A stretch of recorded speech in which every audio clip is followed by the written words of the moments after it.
हाय हाय भारतवासियों, सबको मेरा स्वागत प्रणाम। शशिकांत।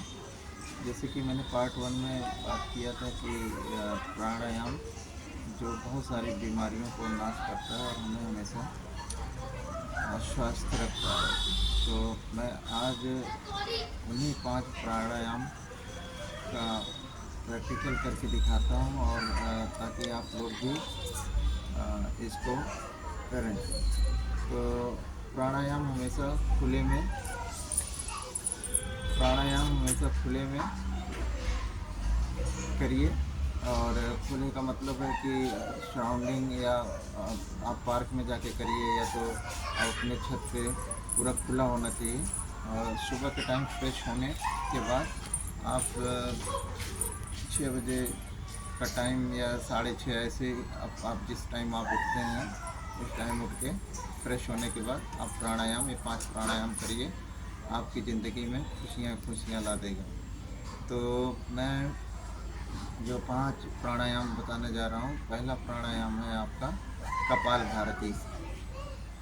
तो कपाल भारती आप जो आपको बैठने की पोजीशन है, आप अपने पैरों को ऐसे व्यवस्थित करके और रीढ़ की हड्डी पूरे स्ट्रेट में होना चाहिए। और इस कपाल भारती प्राणायाम में आपको सांस लेनी है। सांस लेने के बाद सांस लेते वक्त हमेशा आपका पेट फूलना चाहिए। और जब सांस झटके से आपको नाक के थ्रू सांस को छोड़नी है, जैसे कि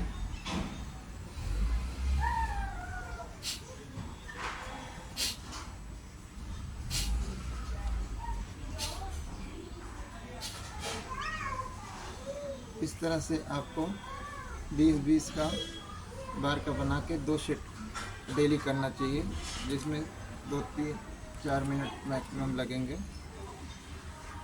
अब हम दूसरे प्राणायाम की बात कर रहे हैं, जिसको बोलते हैं कुंभक प्राणायाम। कुंभक प्राणायाम में आपको अपने मुख के द्वारा सांस को खूब अच्छे से खींचना है और आपका फेस जो मुंह होगा वो कुंभक के भांति बन जाएगा। फिर उस सांस को आपको होल्ड रखना है 10 सेकेंड 15 सेकेंड, जब तक आप उसको रख सकते हैं मुख के अंदर, आपको कोई प्रॉब्लम ना हो। मतलब कोई प्रेशर के तौर पे इतना लंबे समय तक मत होल्ड करिएगा।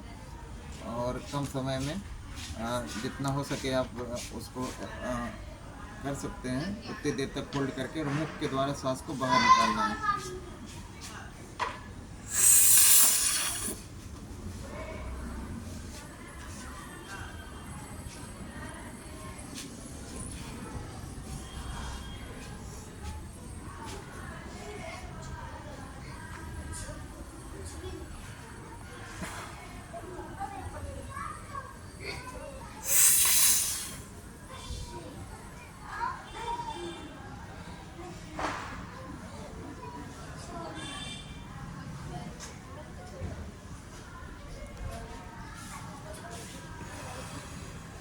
इस तरह से आपको 10 बार करके 2 सेट करिए डेली।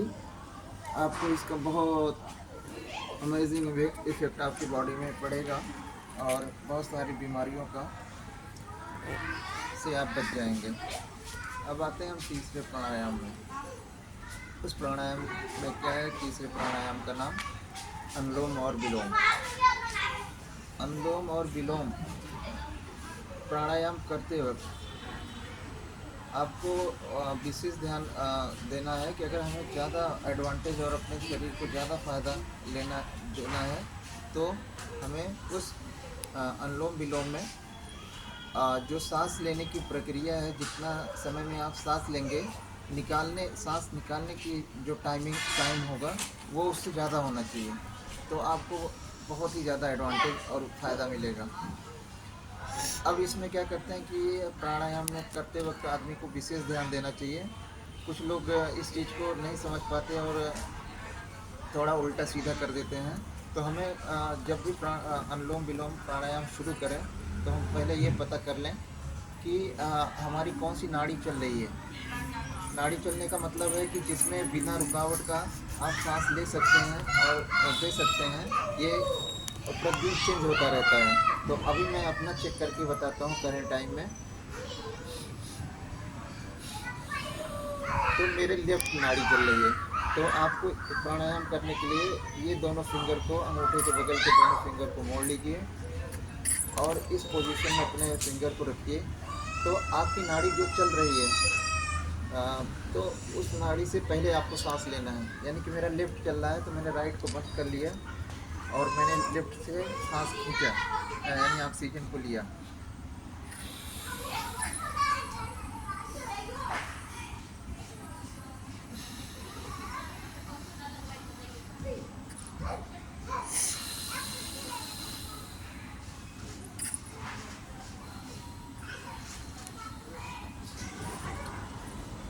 इस तरह से जिससे आप सांस लेंगे दूसरे से छोड़ना है, जिससे फिर छोड़ते हैं उसी से सांस लेके फिर अगले वाली नाड़ी से आपको सांस छोड़ना रहेगा।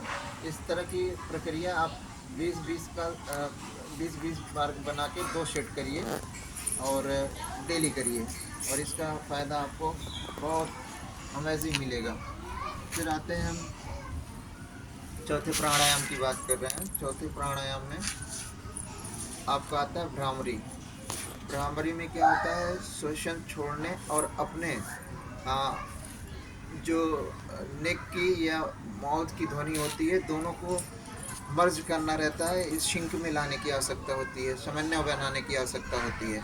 तो इस प्राणायाम को करने के लिए आपको क्या करना है, दोनों अंगूठों से अपने कान को बंद करना है और उस अंगूठे की बगल की अंगुली को अपने फोरहेड पे रखना है, मस्तक पे, और बाकी 2 फिंगर उसके बगल को अपनी आँखों को बंद कर लेना है। तो आप मेरी वीडियो को अगर देख रहे हो तो इस पोजीशन में आपको आपकी रीढ़ हड्डी सदैव सीधी रहेगी। जितने भी प्राणायाम कभी भी करिए अपने रीढ़ की हड्डी सदैव सीधा रखिए।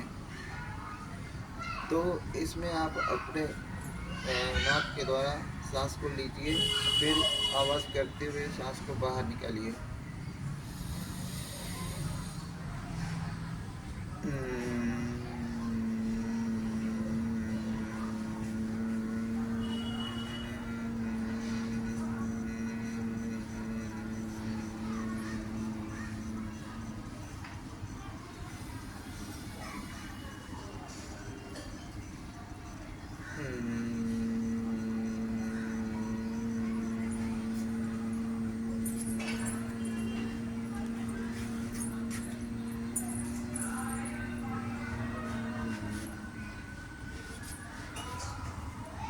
तो इस तरह हमारे भारतवासियों इसके भी 10-10 बार करके 2 सेट बना लीजिए और इसको डेली आप अपने जीवन में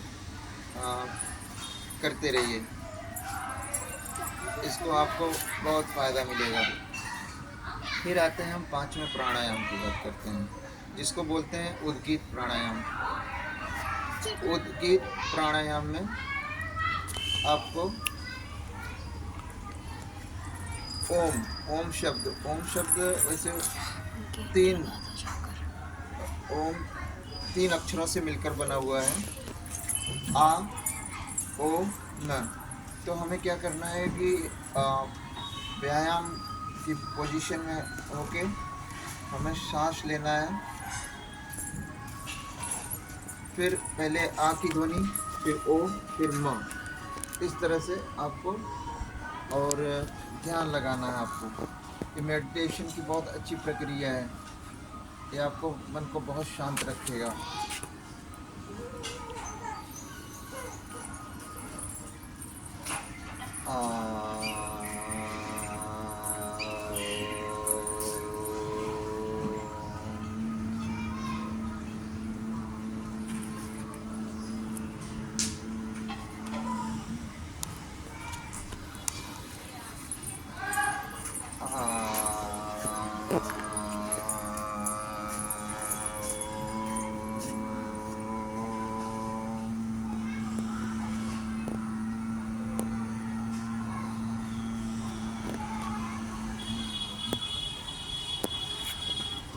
तो इस तरह से आपके आज मैंने पार्ट 2 में 5 प्राणायाम करके दिखाया।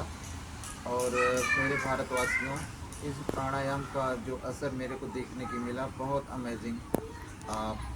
मुझे अपनी लाइफ में इतना सारा परिवर्तन, मतलब मैंने जब किया तो मैंने सोचा कि आ, अपने भारतवासियों को मैं इस चीज़ को शेयर करूं, ताकि इसको करके बहुत सारे लोग स्वस्थ रह सकें और मेडिकल के खर्चों से अपना बचाव कर सकें।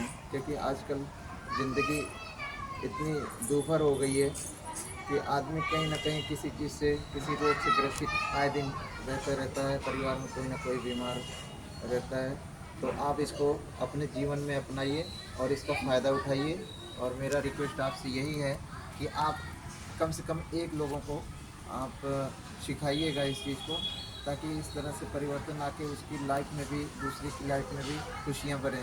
हमेशा जो भी काम करिए अपनी खुशी के साथ दूसरों को खुशियों को इन्वॉल्व करिए, ताकि हर इंसान खुश रहे और आपको भी खुशी मिले। धन्यवाद।